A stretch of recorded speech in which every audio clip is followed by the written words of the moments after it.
Hi everyone and Happy New Year! I've just gotten back from my holidays to Japan and then to Australia to see my family for Christmas, and I know that a lot of diaries and calendars get released sort of September, October, but I'm always late to the game because I like to buy things while I'm in Japan. And so I'm coming to you right at the start of the year to go through what diaries and calendars I'm going to be using in 2026. Some of these items I did mention in my video about stationery I would repurchase in Japan, and so I'll go into a little bit more detail about how I'm going to use everything, but let's just get into it. So starting with diaries, I showed this diary in my stationery to repurchase video because I talked about wanting to buy, because this is a Japanese diary from High Tide, and I actually saw this Midori diary online when I was still in the UK and I didn't want to miss out on it being sold out when I was in Japan, so I ordered it online while I was still here in the UK for £8.50, and I did see this diary when I was in Japan, so I regret doing that a little bit because I think it was 880 yen, which is about £4.50. So it's a lot cheaper there, but I can't wait to use this one. And I only use these monthly diaries for planning. So I use this for my YouTube video planning, just to sort of look at the schedule and when I have time outside of my full-time job to actually record and edit videos. And I won't show you all of the details from this year because it's just sort of all of my scrawlings, but it's really handy to have a monthly view for me with some notes, and also this one was just so cute with all of the little cat illustrations. So I'm really looking forward to using this as my sort of notebook for my YouTube videos this year. So that's one diary that I will be using this year. Another thing that I thought about when I was traveling to Japan was Hobonichi. Now, I don't really get Hobonichi. I've never used one before and I don't really understand the hype. I get that if you're a Hobonichi lover, you will understand, but I just haven't used one. And so when I was looking at what the range was, I thought that the weeks might be a good option for me to start out with. And buying it in Japan is so much cheaper.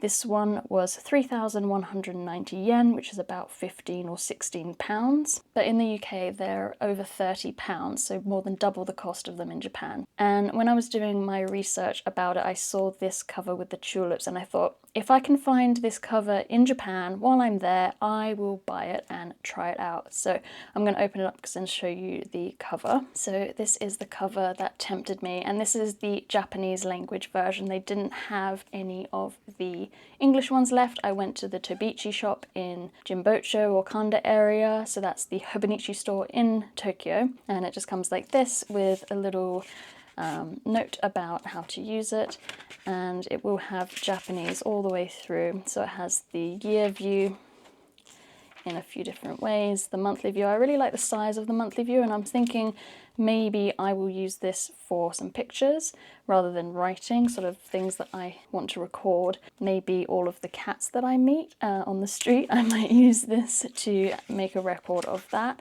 I'm mostly interested in this as sort of a record keeping, so I'm not using it to plan things. I want to record things. I haven't had a diary for a very long time in terms of planning ahead, and last year this diary that I used to plan my YouTube videos was the first time I'd had a physical diary for probably a decade. Well, this one is for planning. This one I want to do more sort of memory keeping. So what appealed to me about the layout here is the blank facing page and the grid. I love writing on a grid paper. And then the sort of smaller space here. The reason I didn't go for one of those bigger Techo Hobonichi diaries is because I think there's too much space for me.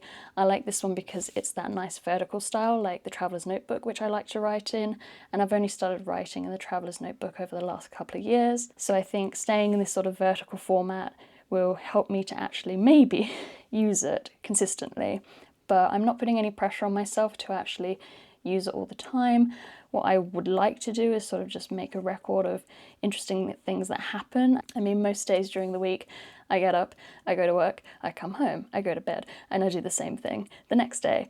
But it's just those little things. So it sort of, I think, will become sort of a mix of like record keeping, a commonplace book, and maybe even gratitude journal. But I'm not tying myself down to using it for something specific, because I know that would just set me up to fail and I would probably not end up using it. A little pouch thing in the back. But yeah, so you can see I think they all have their own unique identifier there, and I don't mind that the paper is quite thin or that it's in Japanese. I can just use the Google Translate app to figure out what I am meant to be using this for. But I like the size of it. I like that there's lots of note paper. I didn't go for the big mega weeks because that would just be way too much for me. I really like how sort of slim it is, and if I wanted to, I could probably fit it inside one of my traveler's notebook covers. So I'm looking forward to trying this out. But if you are an avid user of the Hobonichi Weeks, please let me know in the comments how you use it, what sort of things you use it for, because that could help inspire me to start using it, keep using it, and maybe I will become a Hobonichi lover, but I'm not 100% sold on the system just yet. So those are the two diaries. Now I'm going to move on to the calendars, and that's calendars plural because I have 3. Usually I only have 1 daily calendar, but I'll tell you why. So the first one is this Eric calendar, which is the daily calendar. I had this one in 2024, so I bought it when I was in Japan in December 23, and I loved it. I loved it so much that when I travelled, I took it with me because I wanted to take off the days, and I really love the box it comes in. It's so cute. I can't remember how much it costs, but I will find out and I'll put it on screen. And it's just really, really nice quality, and I wanted to buy it again. So I'll take it out of the plastic, and seeing as today is the 1st of January, we'll set it up. So out of the plastic, it looks like this, and it's a nice thin paper with different designs on every single day of the year, which just in the morning when I wake up, I take the day off, and it's just like a really lovely thing. So on the back you have this stand, which I should probably read the instructions, of which the instructions I just remembered are in here. So you pull down to remove the sheets like that so that it stays within the metal container there. And then this explains in Japanese how to fold down the little stand. So I like to have it, I go this way, because I like to have it sit on my desk, whereas you can also fold bits back so you can hang it up on the wall. So you just fold it down like this, and then you flip this little one over and tuck it into the back here.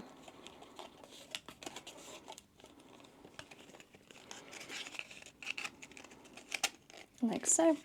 And so, well, now you can't really see it because you're looking from overhead, but it will just sit on my desk upright like that.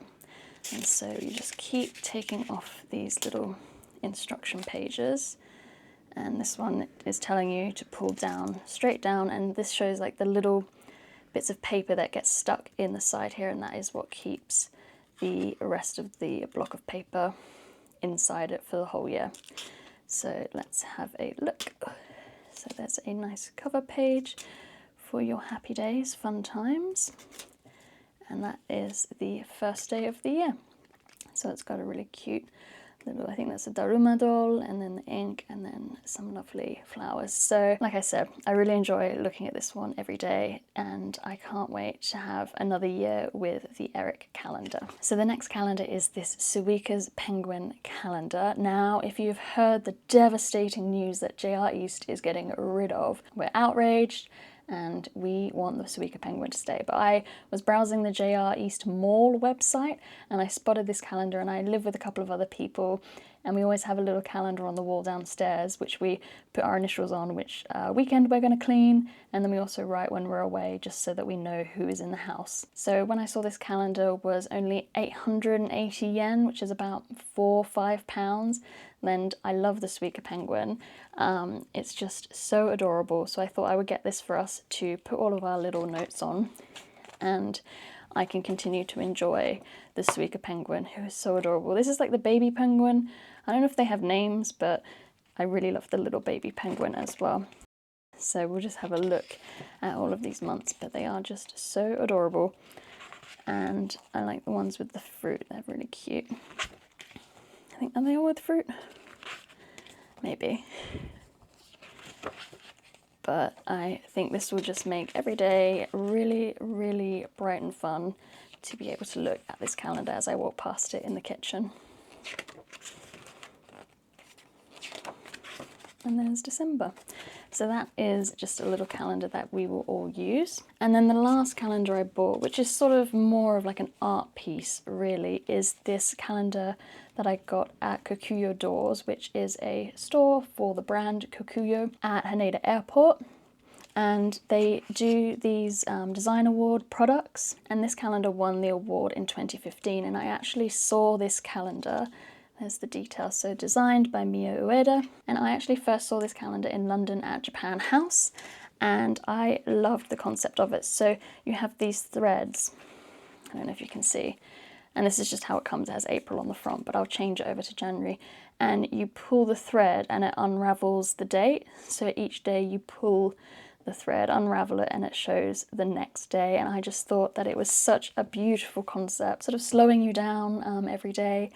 And I took a picture of it when I saw it, because I think the price tag that I saw was the correct one, and I'll put the picture up.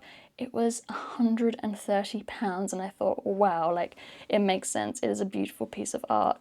As you can see, the different months have different colours, and it is just so gorgeous.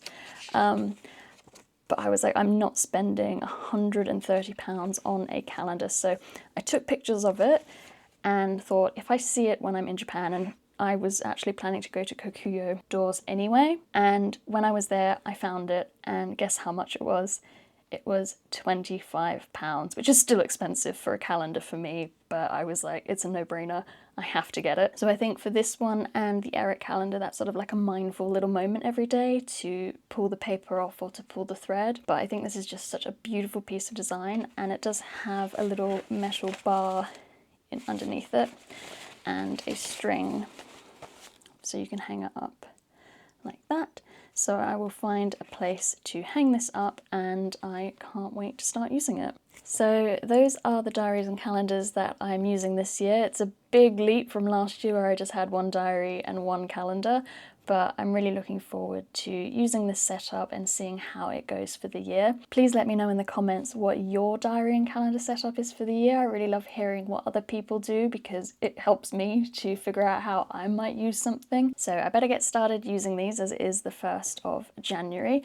I have to definitely start using this one to plan my videos, as I shot a lot of footage when I was in Japan. I have so many videos about stationery and Japan to share with you, and so much else for the rest of the year. So I'm wishing you a very happy and healthy start to 2026, and I look forward to seeing you again very soon.